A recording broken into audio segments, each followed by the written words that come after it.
Bali o kadar da güvenli bir yer değil. Yaşayacaksam orada yaşayacağım. Birincisi bize çok yakın kültür olarak. İkincisi insanlar sıcakkanlı. Gene bize benziyor. Türkiye'ye çok benzeyen bir ülke.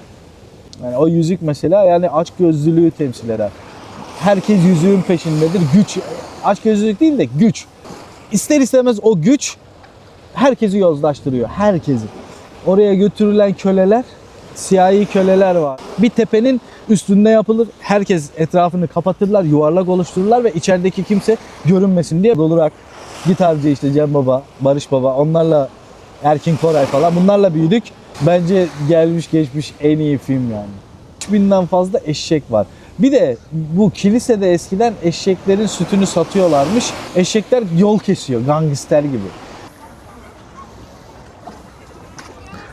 Merhaba Şubat. Merhaba. Nasılsın? İyiyim abi, sen nasılsın? Ben deyim, teşekkürler. Şubat, seni tanıyabilir miyiz? Ben Kaplumbağa Gezgin. Dünya turundayım, gezginim. 7 ülke gezdim şimdiye kadar. Bir sonraki planım Kazakistan. Orta Asya turu olacak. Şu an Türkiye'deyim. Mersin'in Silifke ilçesinin Taşucu mahallesindeyiz. Taşlı'nın bir özelliği var mı? Ya çok güzel bir sahil kasabası aslında özelliği. Ayrıca Kıbrıs'a. Tabii buradan sürekli Kıbrıs'a, ben Kıbrıs'a gitmek için buraya geldim zaten. Buradan sürekli feribot var Kıbrıs'a. Gemi, feribot. Taşucu'nun eski iskelesine doğru yürümeyi düşünüyorum seninle. Evet, olur. Hadi gel yürüyelim. Hadi yürüyelim.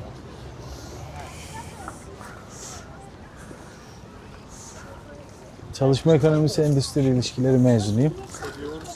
Leon, da. Leon pizza, nu puteți. Olmaz. Daha önce birçok iş yaptım. Baristalık, şoförlük, garsonluk, komilik. Onun dışında yani çok ilde yaşadım. Antalya, Hatay, Mersin. Mersin'de de daha önce yaşadım. İzmit, Kocaeli, İstanbul. En son gezmeye karar verdim. Bir senedir de geziyorum.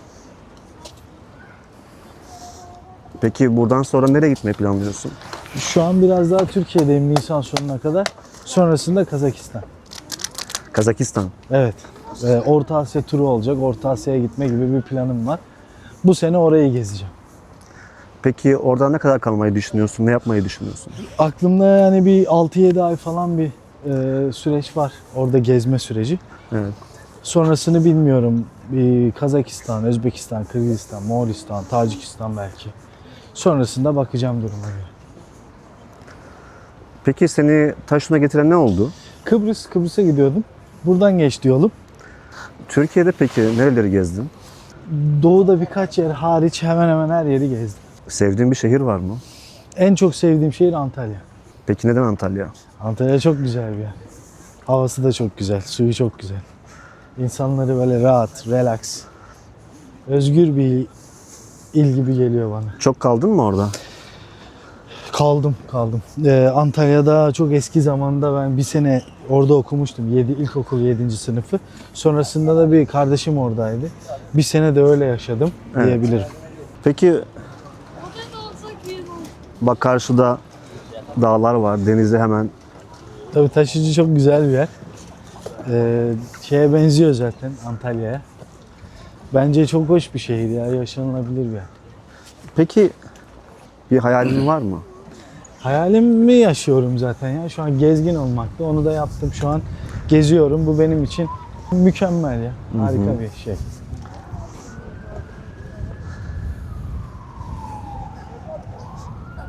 Şurada fark ettiysen Türkiye'nin petrol araştırma, doğalgaz, sismik araştırma yapılan büyük gemilerinin Evet, doğru. bir limanda şu an bakımı yapılıyor. Evet.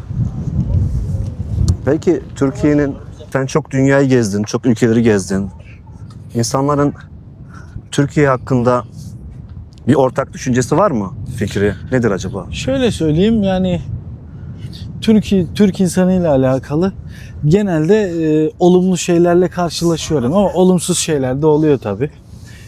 Şu dönemde biraz pasaportla ilgili sıkıntılar var. Onun dışında gayet güzel yani. Yabancı ülkelerde de Türklere karşı çok nazik, nezaketli davranıyor. Zaten duyduğum Herhangi bir- kadarıyla Türkiye'nin yani 130'dan fazla ülkeye vizesiz veyahut da e-vizeyle geçme üstünlüğü var. Böyle bir fonksiyon olduğunu duydum ben. Evet, doğru, kesinlikle öyle. Çok fazla ülkeye, Güney Amerika'nın hemen hemen hepsine, Afrika'da çok ülke, Orta Asya'da zaten hepsine Hı hı. vizesiz gidebilme durumu var yani. Pasaportumuz o konuda şükür güçlü ya. Malezya'da, Endonezya'da çok feribota bindim. Seviyorum öyle şeyleri. Peki balıkçılık? Bak balık tutuyorlar oltalarıyla insanlar. Yani güzel, keşke öğrensem de alsam öyle bir küçük olta. Yolda karnımı doyururdum. Denemedin mi hiç? Denemedim ya. Keşke deneseydim. İstiyorum onu ama yapmayı. El oltasıyla böyle atacaksın, çekeceksin, hemen pişireceksin, yiyeceksin çadırın kenarında. Çok iyi olabilir, evet. Çadırla geziyorsun. Çadırla geziyorum. Peki zor oluyor mu bazen? Tabii zor olduğu yerler çok fazla. Kolay bir hayat değil, ekstrem bir hayat yaşıyorum. Ama mutlu muyum? Mutluyum. Ama tabii zor. Çadırla gezmek çok zor bir şeydir yani. Çünkü yağmur var, kar var, çamur var, güneş var, yatamayabilirsin. Yani böyle. Peki böyle bir yaşamı insanlara tavsiye ediyor musun? Etmiyorum ya. Çok zor bir yaşam. Sadece tutkusu olan insanlar yaparsa yapar. Onun dışında çok zor. Herkes yapamaz yani.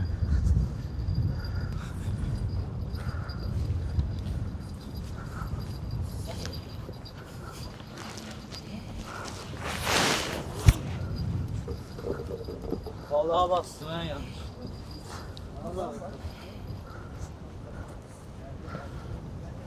Taşıcı güzel, sevdim. Böyle güzel bir havası var. Koylar moylar da çok iyi.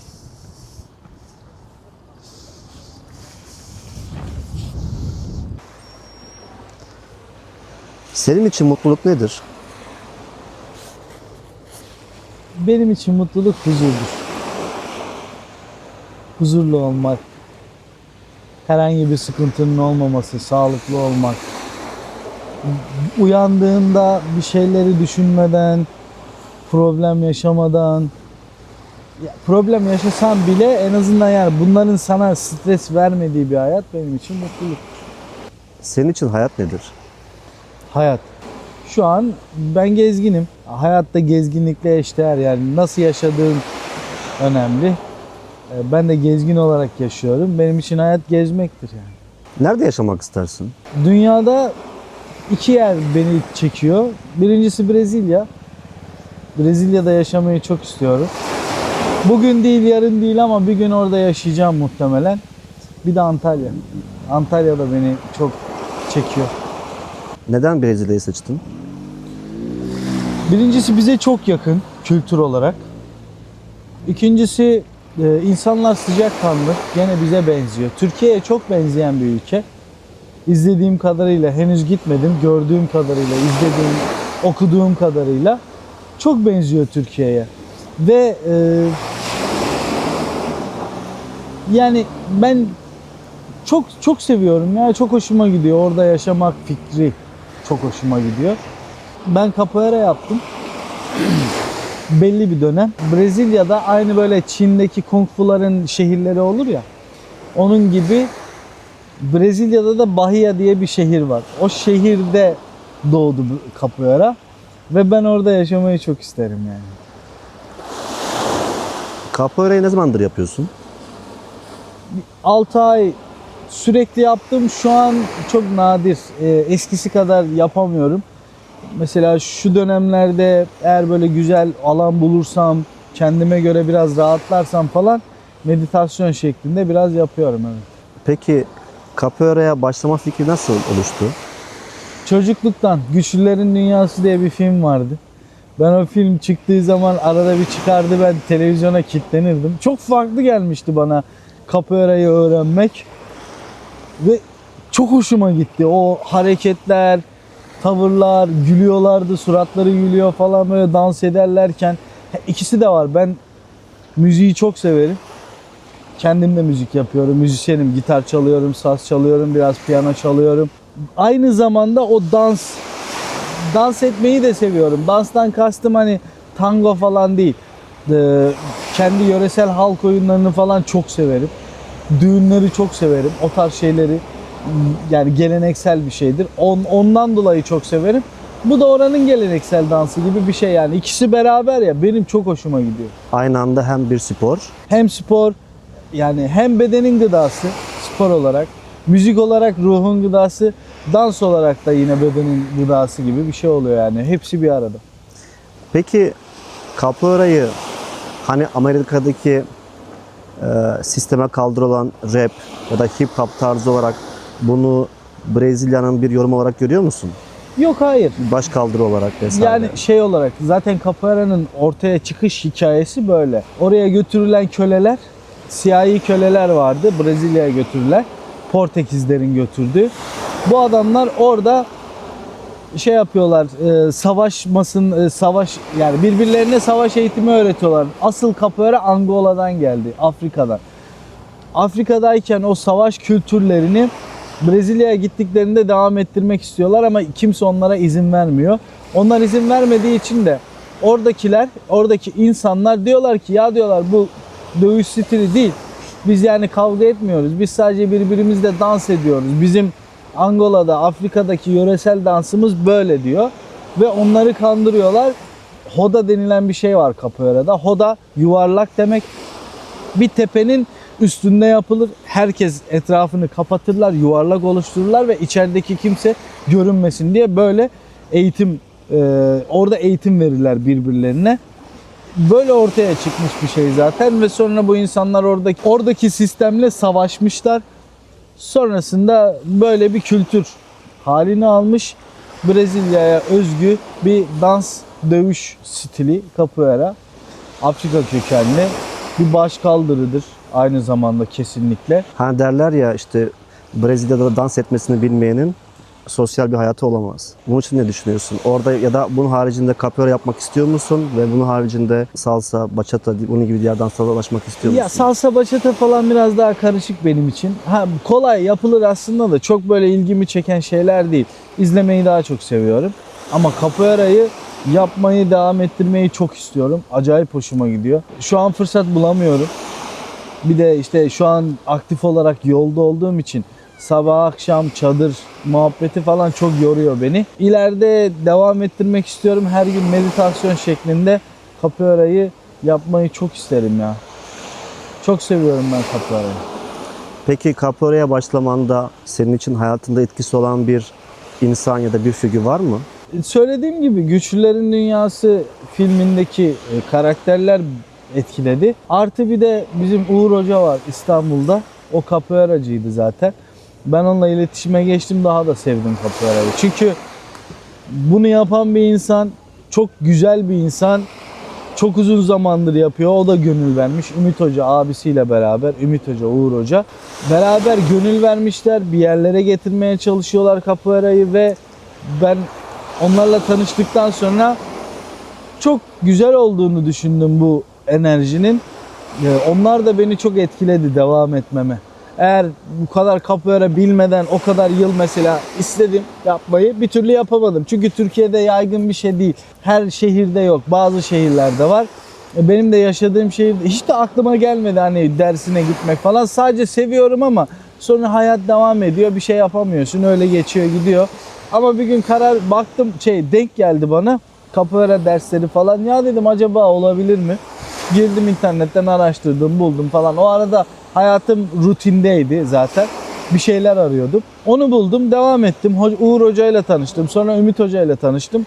Çok güzel insanlardı. Belki onlar bu şekilde yaklaşmasaydı bana soğuyabilirdim. Ama soğumadım. Çok güzel yaklaştılar. Devam ettim. Bir ara öğrenci göndereceklerdi bana. O zaman İzmit'teydim. Fırsat olmadı. Ben yola çıktım falan yani. Yoksa kalsaydım eğer, yola çıkmasaydım capoeira'da da öğrenci yetiştirirdim yani. Küçük çocuklara en azından, büyüklere gücüm yetmez ya da o kadar bilmiyorum ama küçük çocuklara ders verebilirim yani. Peki İstanbul? İstanbul'un senin hayatında bir yeri var mı? İstanbul Var. senin için nedir? 2 senemi yedi. Ben o zamanlar müzik yapıyordum. Ya şöyle işte şarkıcı olma gibi de bir hayalim vardı. Saçlar böyle uzun, Anadolu rock, gitarcı işte Cem Baba, Barış Baba, onlarla Erkin Koray falan bunlarla büyüdük. İstanbul'a gidip rock grubu kurup onu devam ettirmeyi çok isterdim. Şarkı da söyleyebiliyorum, gitar da çalabiliyorum. Bir grup kurduk. Kısa süre, çok kısa oldu. Geri dağıldı. Kerem Onur Güzel diye bir kardeşim vardı. Oradan ona çok çok selamlar olsun. Çok güzel gitarcıdır. Harikadır yani. Beraber Bakırköy'de onunla müzik yapardık. Sokak müziği falan da yapardık. Bir barda sahne almaya başladım. Devam ediyordu. Her şey güzeldi aslında ama bir takım problemler oldu. Dönmek zorunda kaldım İstanbul'dan ama 1,5-2 sene orada yaşadım. Nişantaşı'nda çalışıyordum. Sokakta müzik yapıyordum. İstanbul'un öyle bir hikayesi var bende. Ama güzeldi yani. Güzel. Genelde İstanbul'da sokaklarda kalıyorduk. Sokaklarda yaşıyorduk. Evden kaçtım, İstanbul'a gittim ben meşhur olmaya. Arkadaşımla beraber. Olamadık, geri döndük falan. Aslında oluyordu bir şeyler ama bir türlü ne bileyim ya, o bağlantılar herhalde olmadı. Kaldı, geri döndük falan. Herhalde o piyasaya giremedik çünkü biz piyasayı da çok bilmiyorduk. Artı oradaki insanların kafası daha farklı. Çok daha değişikler. Biz çok şey yapamadık, ayak uyduramadık. Sokak müziğine ancak ayak uydurabildik. Onda da zabıtalarla başımız beladaydı. Taksim'de, Bakırköy'de, Kadıköy'de falan. Öyle kaldı yani. Müzik sokakta yaptık. Kaldı öyle. Ben bu arada yani Türkiye'nin çoğu şehrinde sokakta müzik yaptım. Trabzon, Rize, Samsun, İzmir, Aydın, Ankara, Adana, başka ne? İzmit, Sakarya, Yalova, Bursa. Buralarda sokak müziği yapmışımdır. Aksaray mıydı orası ya? Neresiydi? Ankara'da. Bir tane de İç Anadolu şehri. Ya Aksaray'dı ya Afyon'du işte. Orada da sokak müziği yaptık. Öyle. Sokak müziğini çok severim. Kendim de yaptım yani. Peki İstanbul deyince aklına gelen, unutmadığın, iyi ya da kötü herhangi bir anın var mı? Anlatmak ister misin?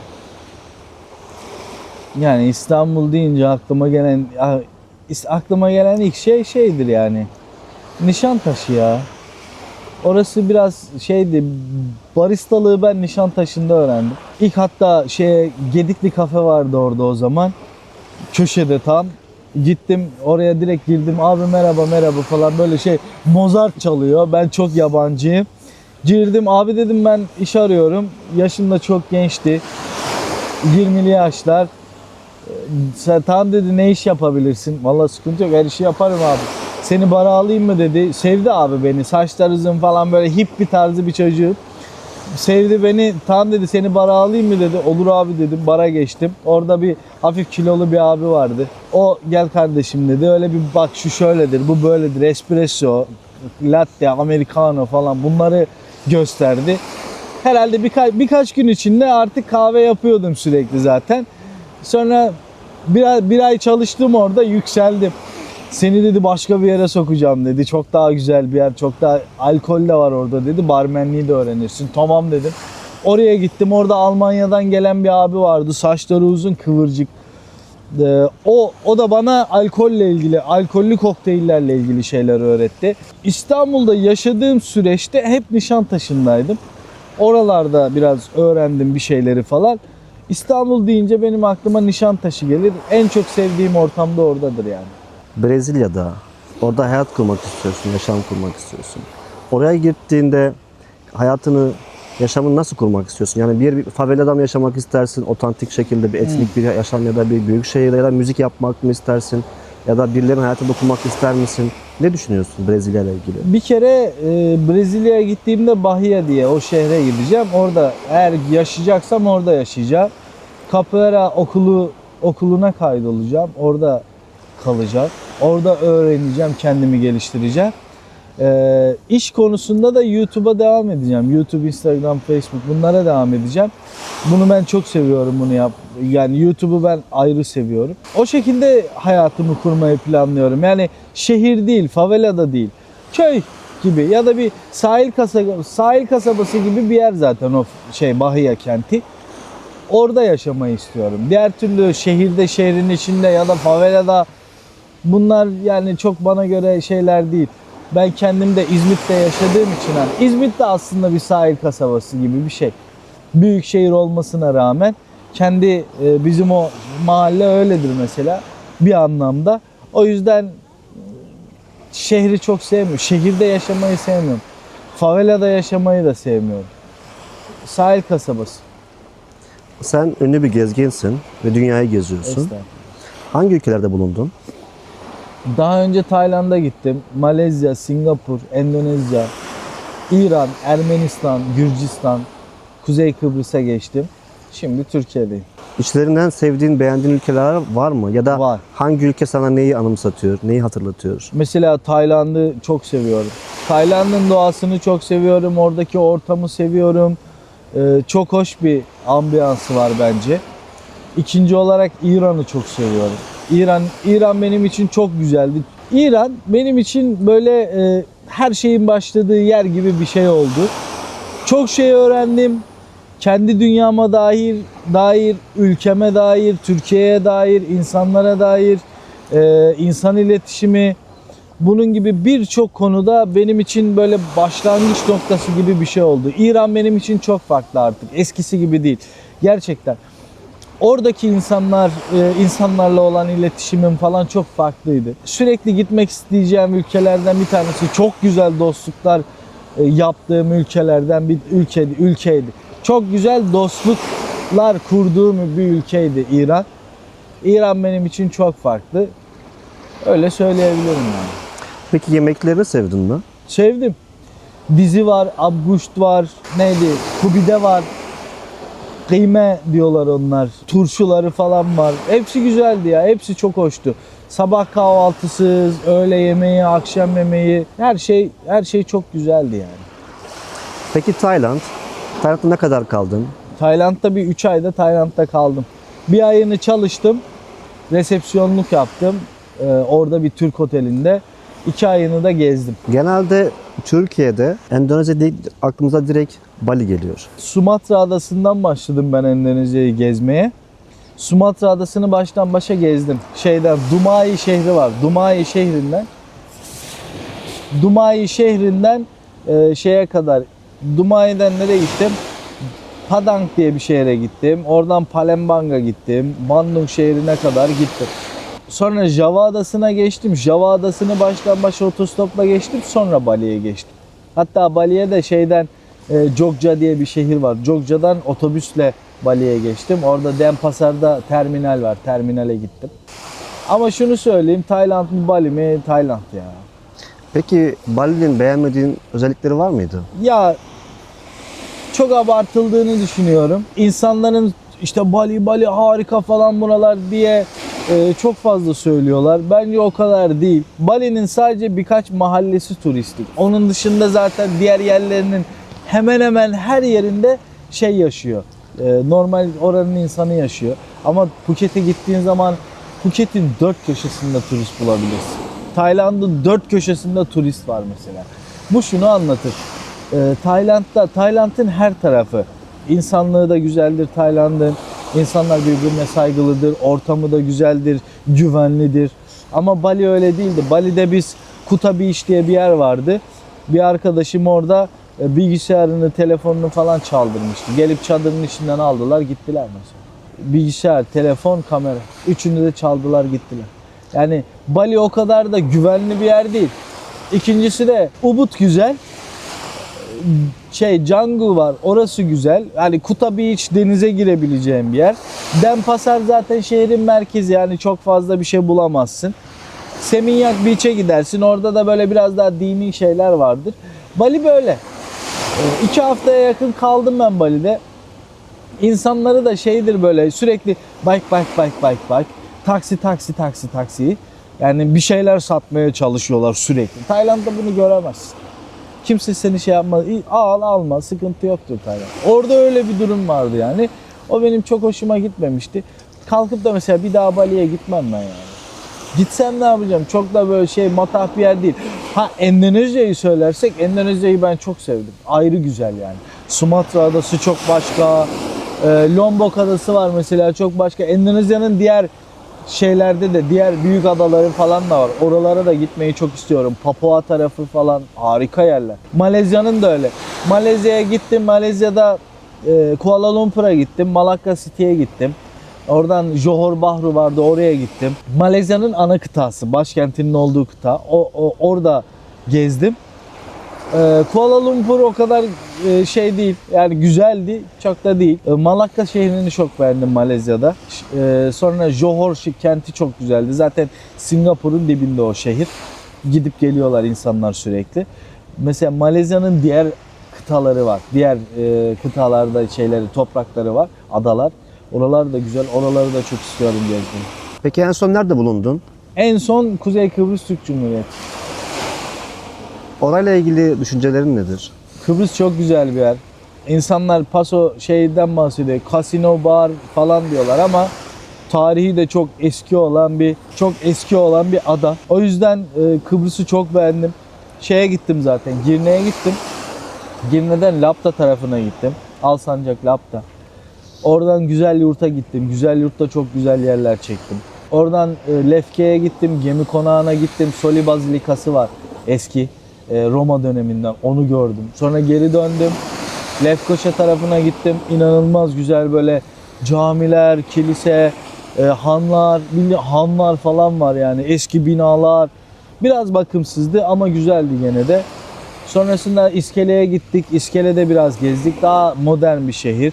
Ondan sonra tekrar Girne'ye döndüm. Erenköy, Yeni Erenköy, Karpaz'a doğru gittim Zaferburnu'na kadar. Zaferburnu'nu gezdim. Oradan çadır falan attım sürekli yolda. Karpaz bu arada, Dip Karpaz çok güzel bir köy. Çok hoşuma gitti. Oradan tekrar Girne'ye geldim Alman bir çiftle. Sonra tekrar Mahusa'ya, sadece Mahusa'ya, Kapalımanaş'a ziyaret etmeye gittim. Tekrar döndüm. Ondan sonra zaten Türkiye'ye geldim. Çok güzel geçti ya yolculuk. Çok güzeldi Kıbrıs. Kıbrıs'ın eşekler hakkında ne düşünüyorsun? He ya, öyle bir durum vardı. Yani Kıbrıs'ta Karpas tarafında 3000'den fazla eşek var. Bir de bu kilisede eskiden eşeklerin sütünü satıyorlarmış. Bulamadım ben. Bir de kilise kapalıydı. Göremedim yani.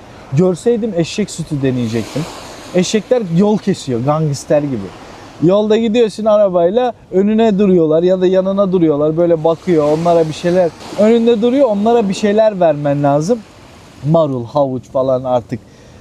Biraz bir şeyler alıp götürmen lazım. Duruyor, veriyorsun, ondan sonra çekiliyorlar falan. Çok fazla eşek var orada ya. Çok güzel. Peki Kıbrıs'ta uçakla mı uçtun? Yok, gemiyle gittim. Gidiş geliş gemiyle. Ben yükseklik korkum var benim.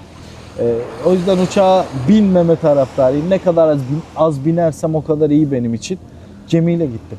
İstanbul'dan gemiyle gidiliyor mu? İstanbul'dan değil, buradan Taşucu'ndan gittim. Tamam. Duyduğum kadarıyla sinemaya çok meraklısın.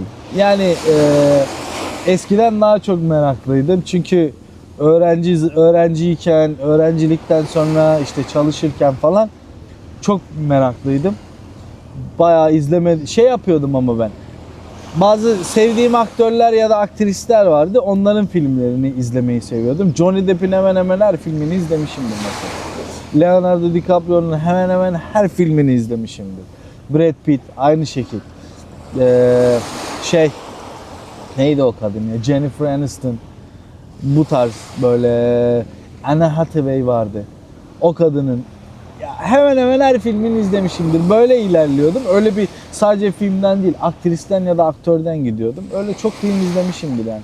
Son 1-2 senedir ya en son işte senle izledik da film. Başka izlemedim yani. Ne düşünüyorsun Yüzüklerin Efendisi hakkında?